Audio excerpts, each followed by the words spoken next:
Look at a map. Go ahead, pull one up. See that giant green blob taking up half of South America? That's Brazil. 8.5 million square kilometers, the fifth largest country on Earth, more arable land than Europe, more fresh water than any nation in history, oil reserves that rival the Middle East, the Amazon rainforest, which produces 20% of the world's oxygen. Now add 215 million people, a young population, a creative culture that gave the world samba, bossa nova, and football that looks like ballet. On paper, Brazil shouldn't just be a regional power. Brazil should be running the world. In 1960, when they built Brasilia from scratch in the middle of nowhere, the slogan was 50 years of progress in 5. The future had arrived. By 2000, Brazil would stand alongside the United States, Europe, and Japan as a global superpower. It's now 2024. Brazil's GDP per capita is lower than Mexico's. A third of the population lives in poverty. The country that was supposed to lead the 21st century can't keep the lights on in Rio. So what happened? How do you waste this much potential? This is the story of the $2 trillion mistake. Actually, it's the story of 3 mistakes.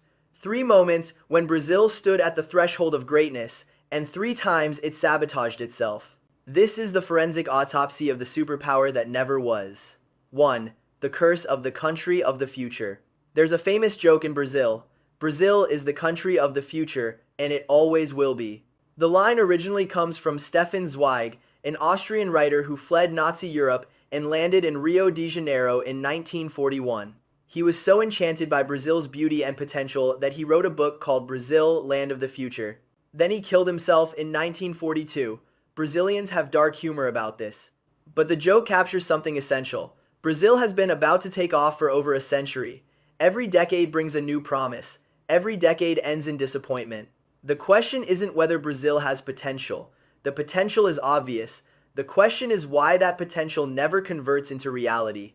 And the answer lies in 3 critical moments. 3 windows of opportunity that opened, and 3 times Brazil slammed them shut. 2. The first window, the miracle that wasn't, 1968 to 1980. Let's start with the moment Brazil came closest to actually becoming a superpower. The year is 1968. Brazil is under military dictatorship. Democracy is dead. Human rights are a suggestion. But the economy? The economy is on fire. Between 1968 and 1973, Brazil's GDP grew at an average of 11% per year. 11%. That's faster than China in its best years. Economists called it O Milagre Brasileiro, the Brazilian miracle. Highways sliced through the Amazon. Hydroelectric dams powered new factories. São Paulo became the industrial engine of Latin America. Foreign investment poured in. Brazil was building cars, airplanes, weapons. The military government declared that Brazil would be a great power by the year 2000. They weren't dreaming. The math actually worked. If Brazil had maintained even 5% growth from 1973 onward, it would have a GDP per capita similar to Portugal or South Korea today. So what happened? The miracle was built on sand. 3 kinds of sand specifically. First, debt. The military funded the boom by borrowing heavily from international banks. When oil prices spiked in 1973 and interest rates exploded in the early 1980 seconds, Brazil couldn't pay. The debt crisis of 1982 wasn't just a recession, it was a lost decade. GDP per capita in 1990 was lower than in 1980. Second, inequality. The miracle's benefits went overwhelmingly to the top. The military's explicit policy was grow the pie first, distribute later. Later never came. The industrial boom created a modern economy on top of a medieval social structure. 30 million Brazilians remained in absolute poverty while São Paulo built skyscrapers. Third, no institutions. The military ran the economy like a military operation. Top down, no debate, no transparency, no checks on corruption. When the dictatorship ended in 1985, there was no institutional infrastructure to manage a modern economy. The generals left behind highways and factories, but also a broken political system and a culture of backroom deals that persists to this day. The first window slammed shut because Brazil tried to shortcut development. You cannot build a superpower on borrowed money, concentrated wealth, and authoritarian efficiency. Superpowers are built on institutions, education, and broad-based prosperity. Brazil skipped those steps and paid for it with a lost decade. 3. The second window, the real plan and the missed transformation, 1994 to 2010. Now let's move to the second chance. The year is 1994. Brazil has just survived one of the most insane inflationary spirals in human history. How insane? In 1990, inflation hit to 948%. In 1993, it was 477%. In 1994, before the stabilization plan, it was running at 922% annually. Brazilians became inflation ninjas. They knew the exact hour when supermarkets updated prices. They would sprint through aisles filling carts before the new stickers went up. Salaries were indexed daily. Contracts were written in foreign currencies. The economy was a video game running at 10x speed. Then came the Plano Real. Implemented by Finance Minister Fernando Henrique Cardoso, the Real Plan was a work of economic genius. It introduced a new currency, the Real, backed by disciplined fiscal policy and tight monetary control. Inflation dropped from thousands of percent to single digits within 2 years. Cardoso became president. Brazil entered a new era. Foreign investment returned. Privatizations modernized telecommunications and mining. The middle class expanded. By the early 2000s, Brazil was being called one of the BRIC countries, alongside Russia, India, and China. Goldman Sachs predicted Brazil would be the fifth largest economy in the world by 2050. And then came the greatest stroke of luck in Brazilian economic history, the commodity supercycle. China industrialized. China needed iron ore. Brazil had the largest iron ore reserves in the world. China needed soybeans. Brazil had endless farmland. Between 2003 and 2011, commodity prices tripled. Money flooded into Brazil like a broken fire hydrant. The Lula years saw the most dramatic poverty reduction in Brazilian history. 30 million people entered the middle class. The Bolsa Familia program became a model for conditional cash transfers worldwide. Brazil paid off its IMF debt early. The economy grew. Inequality fell. The future had finally arrived. Or had it? Here's what Brazil didn't do during the boom. It didn't reform its insane tax system, one of the most complex on earth, which requires companies to spend 1,500 hours per year just on tax compliance. For comparison, the average in OECD countries is 150 hours. It didn't fix its education system. Despite increased spending, Brazilian students consistently rank near the bottom in international assessments. In the 2018 PISA tests, Brazil ranked 57th in math out of 79 countries. It didn't build infrastructure. Despite the commodity windfall, Brazilian ports remained clogged, roads remained potholed, and the cost of moving soybeans from Mato Grosso to Shanghai remained absurdly high. It didn't diversify the economy.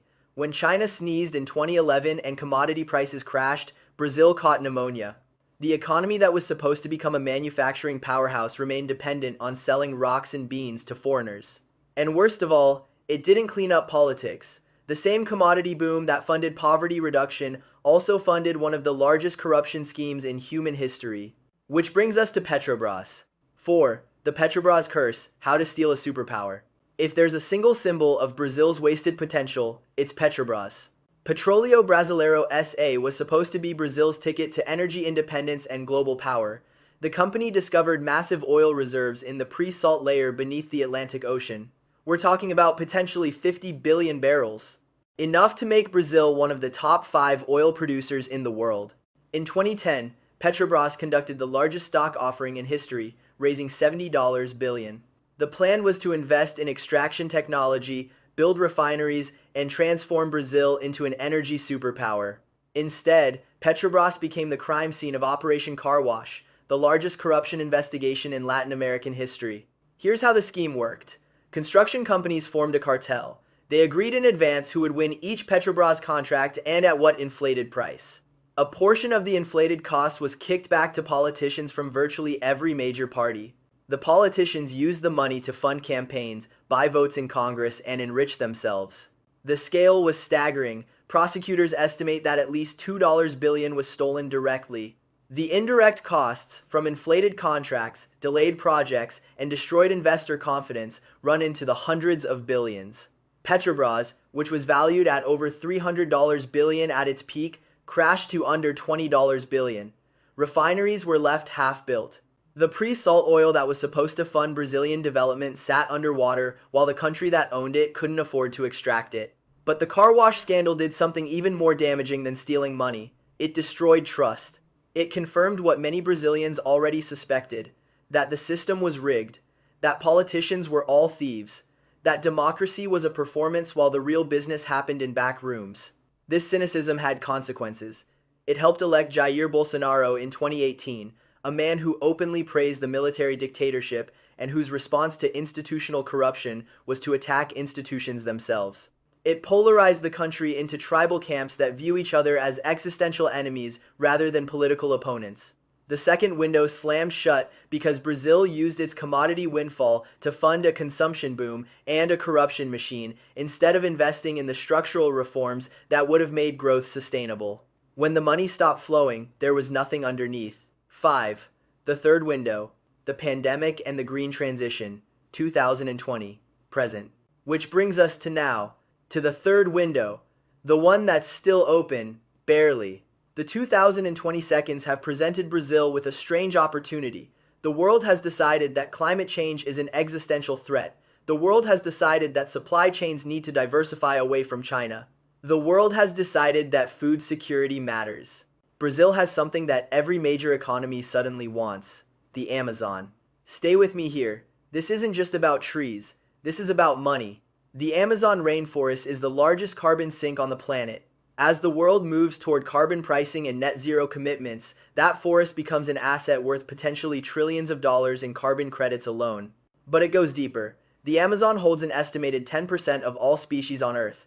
Pharmaceutical companies, biotech firms, and agricultural researchers would pay fortunes for access to that genetic library. The emerging bioeconomy could be worth hundreds of billions. And Brazil has something else the world needs: clean energy. Over 80% of Brazilian electricity comes from renewable sources, mostly hydropower. As Europe and Asia scramble to decarbonize, Brazil could become the factory floor for green manufacturing. Why build aluminum in coal-powered China when you can build it with hydropower in Brazil? The green transition is Brazil's third chance at becoming a superpower. And Brazil is, characteristically, doing everything possible to waste it. Under Bolsonaro, deforestation in the Amazon accelerated dramatically. International investors who wanted to put money into Brazilian sustainability projects walked away. Norway and Germany suspended payments to the Amazon Fund. The European Union began discussing bans on Brazilian agricultural imports linked to deforestation. Lula returned to power in 2023, promising to reverse course. Deforestation has indeed fallen significantly. International money is cautiously returning. The Amazon Fund is operational again. But the structural problems remain unsolved. Brazil still has one of the most closed economies in the world. Average tariffs are triple the global average. Trade agreements take decades to negotiate and often collapse at the finish line. The Mercosur-EU deal has been almost done for over 20 years. Brazil still has an education system that produces workers unprepared for a knowledge economy. Despite having more universities than ever, Brazilian institutions barely register in global rankings. Brazil still has infrastructure that makes moving goods from farm to port absurdly expensive. The so-called Brazil cost adds an estimated 20-25% to the price of everything the country produces. And Brazil still has a political system that seems designed to prevent coherent policy. The president must negotiate with dozens of parties, each demanding its slice of the budget. Long-term planning becomes impossible when every vote requires a new deal. The third window is open, but the wind is already starting to push it closed. 6. The three sins: why Brazil keeps failing. So, what's the pattern? What connects the three missed windows? I see three recurring sins. Scene 1. Short-termise. Brazilian politics operates on a 4-year cycle at best. Every new president arrives with a new plan that contradicts the previous plan. Policies are designed to show results before the next election, not to compound over decades. Superpowers aren't built in 4 years. South Korea's transformation took 40 years of consistent industrial policy. China's rise required 30 years of sustained investment in education and infrastructure. Brazil has never maintained any economic strategy long enough for it to mature. Sin 2. Inequality as policy. Brazil has one of the highest levels of inequality in the world. This isn't an accident. It's the result of policy choices that consistently favor the wealthy. The tax system is regressive, hitting consumption harder than wealth. The education system provides excellent universities for the rich while leaving public schools underfunded. Land ownership remains concentrated in patterns that date back to colonial slavery. Inequality isn't just morally problematic, it's economically stupid. When half your population lacks the education and resources to participate in a modern economy, you're leaving half your potential on the table. Sin 3. Institutional weakness. Brazil has never built the kind of strong, independent institutions that characterize successful developed economies. The judiciary is slow and unpredictable, contracts are hard to enforce, corruption remains endemic despite occasional crackdowns, the bureaucracy is bloated and inefficient. Starting a business in Brazil requires navigating a maze of permits and regulations that would make Franz Kafka weep. Strong institutions create predictability. Predictability creates investment. Investment creates growth. Brazil has the reverse. Weak institutions create uncertainty. Uncertainty drives capital flight, and the country remains stuck. 7. The verdict. What would it take? So is Brazil doomed to eternal almost greatness? Not necessarily, but breaking the cycle would require something Brazil has never demonstrated: patience and consistency. First, Brazil needs a political consensus that survives elections. Left and right need to agree on basic rules: fiscal responsibility, open trade, investment in education, protection of institutions. This doesn't mean agreeing on everything. It means agreeing that some things shouldn't change every 4 years. Second, Brazil needs to treat inequality as an economic problem, not just a social one. This means tax reform that shifts the burden from consumption to wealth. It means education reform that actually improves outcomes, not just spending. It means land reform that has been promised and postponed for a century. Third, Brazil needs to open its economy. Protection was justified in the 1,950 seconds when Brazil was building an industrial base.